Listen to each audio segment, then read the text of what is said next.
my name is Donnie Jackson. I'm Brian Schmidt. Welcome to Cougar News Now. Eyes in the sky, gazing far. If you are interested in archery this year, there's a meeting held in the cafeteria tomorrow at 6 p.m.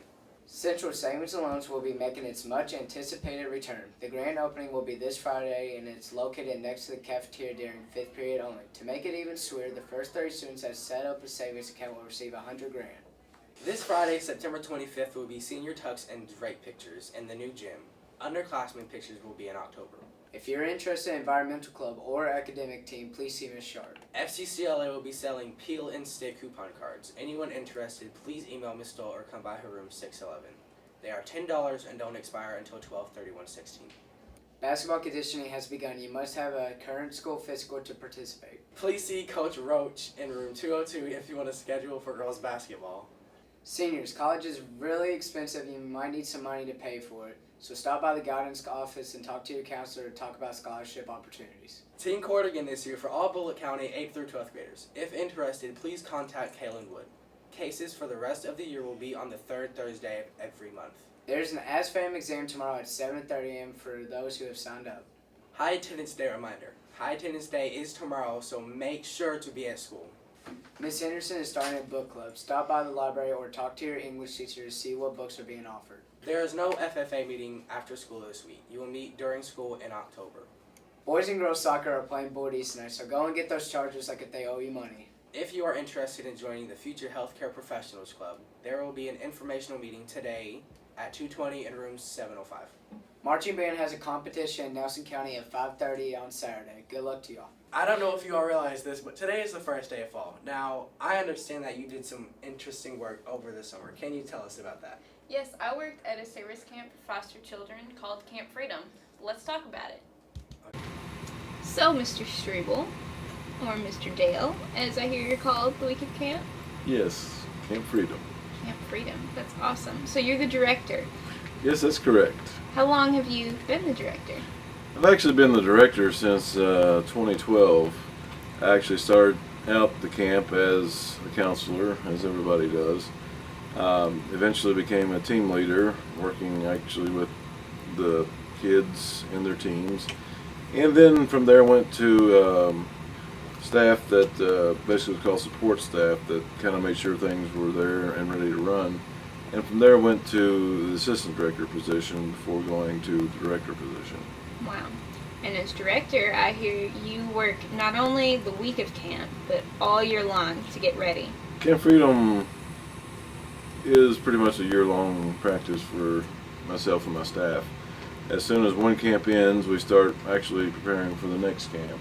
So at this point, 2015 ended in July, and starting in July, we started working on getting things ready for 2016. Trying always to improve it, bring in new ideas, and basically retain our staff and attract new staff at the same time. Wow. So Camp Freedom started in, what, 2006? 2006, correct. Awesome. So, what does a week at camp really look like? Camp actually begins for staff on Sunday afternoons. They'll arrive, get their bags unpacked, get to the rooms, and then we'll have orientation where they'll kind of learn the ins and outs of what to expect for the week. And as also get kind of used to camp. It's 186 acres. We don't use all of that, but we use a pretty good chunk for different activities and events. Then actually on Monday mornings when the real fun starts, when the campers arrive, usually right after breakfast, and they're processed in, they're given a health check to make sure they're fit to be at camp, and we just kind of go from there. That's awesome. So Camp Freedom is a camp for children in foster care? Children in foster care and or in relative placement. Wow, so this means that all these kids have been abused or neglected. All these kids have been that, or at least involved with the family court system somewhere in Kentucky, and actually removed from the custody of their parents. Wow. So they come out for a week at camp for... It's a week-long overnight camp. No cost to them, right? At no cost to them, that's correct. That's one of the things we're very proud of at Camp Freedom. How many kids do you usually service at this camp? Typically we usually invite around 100 children, 100 plus children. We try to keep it around the 100, and that's just based really too on the amount of staff we have. If I don't have adequate staff, I obviously can't invite as many children, because I do try to keep a ratio between staff and campers in order not to overburden my staff. Right. So, what would you say your favorite camp memory is? It's really kind of hard to particularly pick a favorite camp memory. There's a lot of them. But my favorite thing about camp is that usually afterwards, when camp is over, and one of my former campers comes up to me somewhere and recognizes me from camp and talks to me about his or her experience at camp. And that's when I know we've made an impact, because sometimes these kids are seeing me a year, 2, 3 years later, and they still have that in their memory, and that they had a good time kind of keeps me going, as well as a lot of my staff. That's awesome. How exactly did you find out about camp? I was kind of there from the beginning, when it was still kind of a concept between Lions Camp Crescendo and the Department of Community-Based Services, the agency I've worked for. Mm-hmm.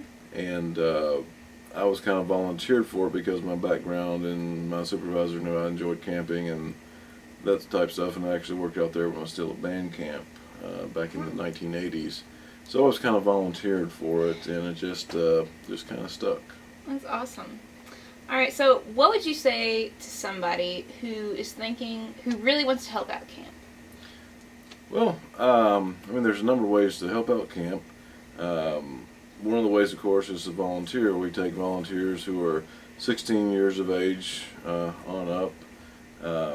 They'll come out and work that week, volunteer that week, and that's really what keeps the camp going. Of course, donations are always accepted, donations of money or supplies, but it's entirely ran with volunteers and donations.